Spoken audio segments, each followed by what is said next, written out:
Welcome to Ammu கோலம். என் சேனலில் போகிற கோலம் உங்களுக்கு பிடிச்சிருந்தா சப்ஸ்கிரைப் பண்ணி பக்கத்தில் இருக்க பெல் ஐக்கானை கிளிக் பண்ணி எனக்கு சப்போர்ட் பண்ணுங்க. நான் போட்ட கோலம் உங்களுக்கு ரொம்ப பிடிச்சிருந்துச்சு அப்படின்னா மறக்காம ஒரு லைக் கொடுங்க. என்னோட சின்ன வயசில் மார்கழி மாதம் வந்தாலே அம்மா 4 மணிக்கெலாம் ஏஞ்சி வாசல் கூட்டி சாணம்லாம் தெளிச்சிட்டு புள்ளி வச்சு பாதி கோலம் போட்டதுக்கப்புறம் அம்மோ வா கலர் அடிக்கணும்னு சொல்லி எழுப்பி விட சொன்னியே அப்படின்னு சொல்லிட்டு கூப்பிடுவாங்க. அரை தூக்கத்தில் எழுந்திரிச்சு வந்து கலரே அடிக்க தெரியாமல் கையால் எடுத்து தூவி விட்டுட்டு அம்மா நல்லா அடிக்கலையா அப்படின்லாம் சொல்லி கேட்டுட்டு அதுக்கப்புறமா போய் படுத்துக்குவேன்.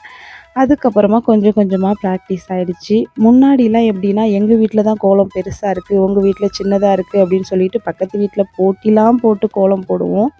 நானும் அம்மாவும் பெரிய வாசல் ஃபுல்லாக 40 புள்ளி வச்சுலாம் கூட கோலம் போட்டிருக்கோம். அதுக்கப்புறம் எனக்கு நல்லா ப்ராக்டிஸ் ஆனதுக்கப்புறம் ஒவ்வொரு மார்கழி மாதமும் கலர் கோலமாவுலாம் பெரிய அரேஞ்ச்மெண்ட் பண்ணி எல்லாம் ரெடி பண்ணி வச்சு நானே கோலம் போட ஆரம்பித்தேன்.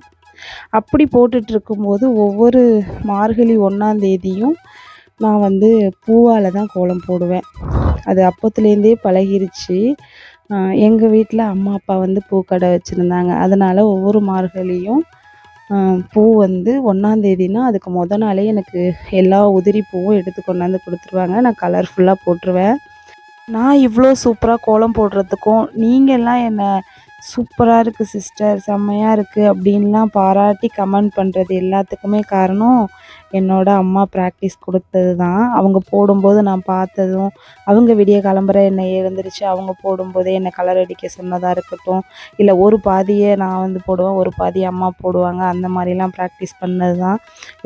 நான் மட்டும்தான் இப்படி பூவால் கோலம் போடுறேன்னா, இல்லை பார்க்குற நீங்கள் யாராச்சும் இந்த மாதிரி பூவால் கோலம் போடுவீங்க அப்படின்னா நான் தெரிஞ்சுக்கிறேன். எனக்கு கீழே கமெண்ட் பண்ணுங்கள். என்னோடய நினைவுகளை நான் ஷேர் பண்ணதில் எனக்கு ரொம்ப ஹாப்பி. சின்ன வயசு ஞாபகம்லாம் வந்துடுச்சு இந்த வீடியோ ரெக்கார்ட் பண்ணும்போதே.